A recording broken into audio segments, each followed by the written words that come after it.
Stack Overflow and AI. Very exciting intros this week. Peter's coming in hot. We're going to be coming in hot because my two co-hosts are pretty low energy this recording round. So it falls to me. I've had too much coffee. We're going to be talking about Stack Overflow and their announcement that they're going to be releasing Open Overflow AI Stack. That's the name for sure.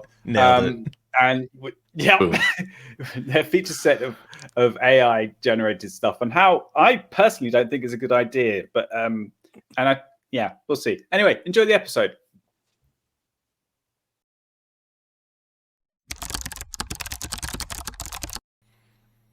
Stack Overflow, everybody's favorite site to copy and paste from. So real. They've just done a survey of their annual survey and decided that they're going to do AI, which this is in the middle of a moderator strike as well, which I didn't know about until I heard about this story about them introducing AI capabilities. So kind of an interesting move. It's very much like launching an AI script writing service in the middle of the Hollywood strikes, which we'll talk about another day this week. Moderator strike because of policies around ChatGPT content. Yeah. Largely. Yeah. So, whoa. Kind of crazy. Are we going to get the thing on the screen? Did I not? Yeah, we can do that. But while we have your attention for that little transition there, subscribers, we love you. We love subscribers. I go to sleep at night and I dream about getting new subscribers on this channel. And I wake up in the morning thinking, I wonder if I've got new subscribers. I check our subscriber count.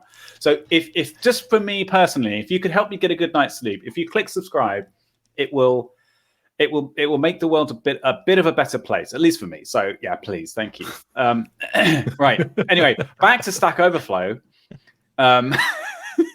Jesus, Mike. It's a good one. Memes. It's actually good. It's not bad. It's so relevant. He's getting better. I think he's getting better. He's learning. All right, where were we? They've described it was this article in was it VentureBeat? Describes it as a collection of features, and it's going to be called what was it? Over AI? Overflow.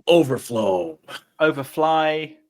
Get it? Because Stack Overflow, so it's Overflow It's right, AI. Overflow AI. It's right in the headline. It's right in front of you, AI. Peter. Yeah. I can't read. It's right there, the Peter. It's right there. No, it's right there, Peter. One of the things that they're going to be doing, though, which sounds kind of like, I don't know, it feels like it's going to do away with one of the core parts of it, is that you can ask a question as a user and have it answered by generative AI.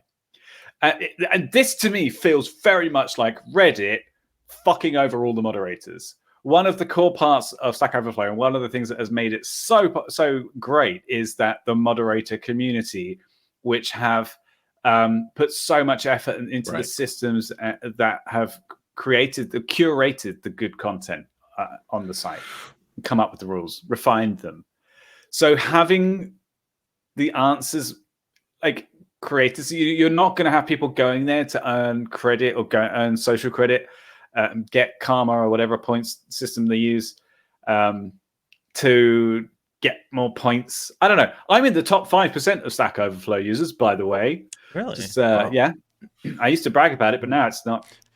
It's not a thing anymore. Yeah, that's basically you're basically bragging about being in the top 5% of Reddit karma users.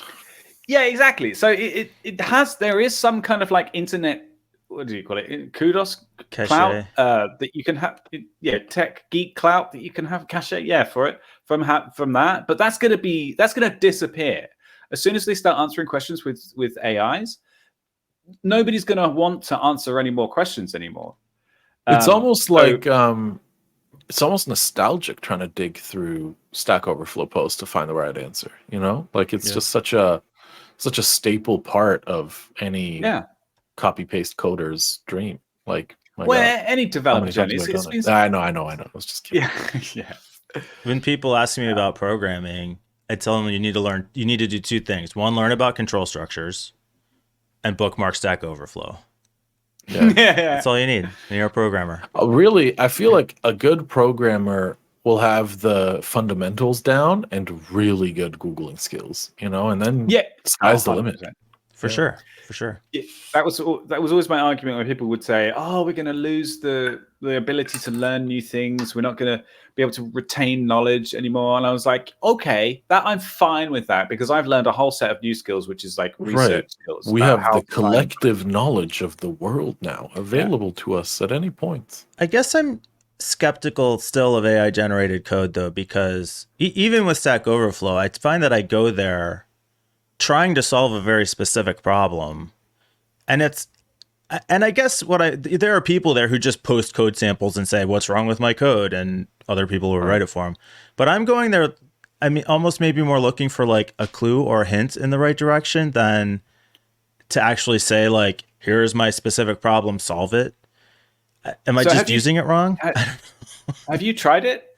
Have you tried using AI to write code? No, have you gone to ChatGPT and said, "Here's my problem. Like, can you give me a hint?" No, I have not used ChatGPT to generate code because I can't write a prompt without giving away information about the project that I can't give to ChatGPT. Right. So that's a problem, but that's a company problem, right? So some companies are taking the approach of don't put any IP into ChatGPT, straight up, hard stop. Other companies are going into partnerships with OpenAI and paying a bunch of money to let their employees use ChatGPT as much as they want.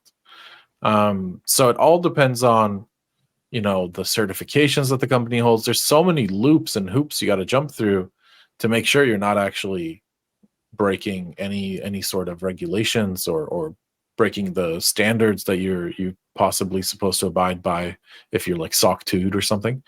And on the other side, whose code was it trained on that it's spitting back out to me? Well, I think it also, yes, you're right that it did probably use all of Stack Overflow and Reddit and all the others to learn how to code or how to think, like, not because it doesn't actually know how to code, but it also learned through all the documentation about every language ever, right? So it's been taught the fundamentals of C and assembly and Python, obviously, and all the languages through the official wikis and knowledge bases and textbooks and like everything and anything that was available for it to learn online, it learned. So the reason I asked the question in the first place is if you tried it or not, is that one of the I've tried it only a couple of times to I think it was ChatGPT, but any kind of like LLM that you could run locally, or you could set up like a stable diffusion models. Would that work? I don't know. Stable diffusion just for images. Yeah, some local model you could set up Llama V2, and you could. The nice thing about it is that you can work through the problems as a conversation. So you can get it to refine the code that it outputs and say, "Oh, this didn't work because of what," and then it will go, "Oh, sorry," and then try and give you some other stuff where it will correct itself. So it doesn't have to necessarily get it right first time. It doesn't have to be, "Oh, I have this problem," and then it answers, and then boom, it's done. It can be like refining it. It is crazy useful, and like I'm saying this as a developer who had 20 years of experience as a PHP developer, and I got it to write some PHP code for me. So it's not that I'm just talking out my ass. I mean, any more than usual. I was able to. I don't know if I brought this up on the show before. Did I talk about getting ChatGPT to create a ransomware agent for me? I think you mentioned it. Oh, I think you did. Yeah, you did. Or did I mention it on Discord? I don't remember if I talked about it on here. I think you mentioned it, but not recorded. But I took it through all the different steps, all because I wanted to encrypt my drive. How do I? How much is the wallet got in it so far from your victim? It was a really fun exercise because you can really push the limits of ChatGPT, and you can then like Peter said, you can be like, no, but that won't work. Like, can we do it maybe some other way, like this? And it'll be like, sure, here's a better way to do that. But also in terms of just like your just regular coding, if you take the code that it gives you and you run it and it throws an error on line 56 or something, you can go back and be like, hey, on line 56 it gave me this error, and it'd be like, sorry, I fixed that now, here you go. And then like it might work. So it is interesting. It's interesting to play around with. Yeah. Good luck, Stack Overflow, but I think you fucked it up.